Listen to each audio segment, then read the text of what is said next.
Today, diving has become a popular sport and enjoys a widespread following. Concurrent with this popularity, enormous forward strides have been taken towards diving in complete safety, both in equipment engineering and in the research conducted on the reactions of the human body in the underwater environment. All the various problems involving diving were first resolved with strategies based on experimental processes, which were further quantified by increasingly sophisticated mathematical calculations. Models and profiles were adopted based on studies that considered only the exchange of gases between biomass and inspired air, that is, dissolved gases in tissue and blood, and free gases in air we breathe. In recent years, the diving computer was invented. This electronic device, which automatically performs calculations in real time, makes the dive easier and more enjoyable. In-depth studies have revealed, however, that beyond the phenomenon of gas dissolving in the body, another very important factor is also present: the formation of microbubbles in the tissue and blood, from small seeds excited into growth by compression-decompression. Thus, the RGBM was born, Reduced Gradient Bubble Model. RGBM is a mathematical algorithm that considers in parallel both the passage of gas from its dissolved state into its free state, the coupling between free and dissolved states, and new theories about microbubbles that grow from seed nuclei. These seed nuclei are most likely produced by exercise, that is, frictional excitation, tribonucleation due to tissues rubbing together. This means even safer dives.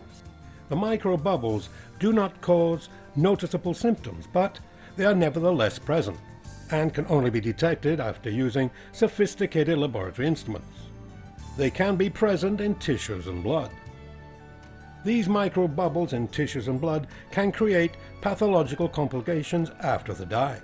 The phenomenon is more evident in some cases.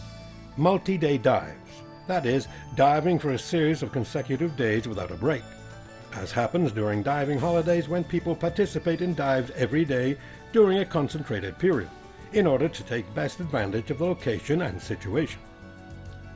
Repetitive dives, that is, multiple dives during the course of a 24-hour period, as in the case of instructors or dive masters.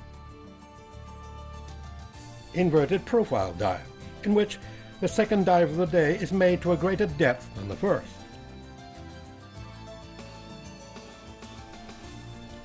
Using a sample of 20,000 monitored dives, statistical studies have found the presence of microbubbles in the bloodstream in 67% of cases in divers who used traditional decompression models. The studies on RGBM were developed by Dr. Bruce Winke, a scientist at the laboratory in Los Alamos, in the United States. Dr. Winke is the author of many scientific publications about phenomena connected to underwater diving. He is a consultant with various universities and research centers, and is considered to be among the world's top authorities in the field of research on decompression theories. In 2002, Dr. Winke collaborated with Maras in the most recent evolution on the RGBM algorithm, which takes into account the most recent studies performed in this sector. Thus, the RGBM Maras-Winke algorithm was born. The Maras-Winke algorithm is indispensable for anyone who takes multiple and repetitive dives. Further, the algorithm adopts data correlations for bubble correction factors, using statistical analysis. The Maras-Winke algorithm is the first to introduce deep compression stops, increasing the possibility for microbubbles to be eliminated. But what are microbubbles? They can be explained using common analogies. In a stream where the water encounters an obstacle or uneven surface, gaseous bubbles form.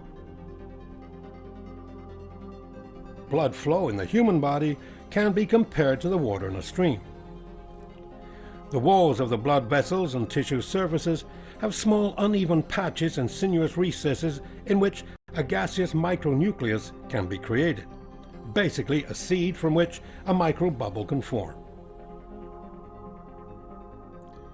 The microbubbles then tend to agglomerate to form a larger bubble, which then grows even further by absorbing the gas already dissolved in the blood and tissues, and by Boyle expansion on ascent. The bubble, growing even larger, can reach a point in which it obstructs a blood vessel. Thus, an ischemia is formed, that is, a reduction of blood flow in a vessel that feeds tissues and organs, which, due to a lack of oxygenation, can develop pathologies.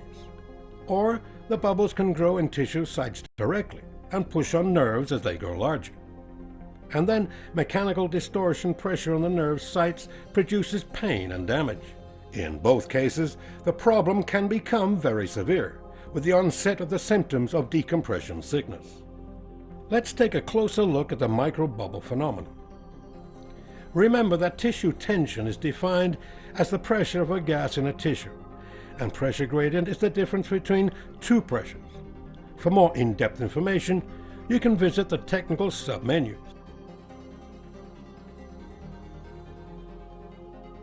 The bubble has a layer of gas molecules that borders the external tissues, producing a thin barrier called surface tension. The physical phenomenon that allows mosquitoes to walk on water without sinking, or a needle to stay on the surface if placed on a liquid. Surface tension is a sort of elastic net, a membrane that demarcates the border between the gaseous area and the liquid. This membrane's resistance causes pressure inside the bubble to be greater than ambient pressure. If the gaseous pressure in the bubble is greater than the tissue tension, the gaseous molecules will move from the bubble towards the tissue, thus decreasing the size of the bubble. In the opposite case, the bubble will continue to grow.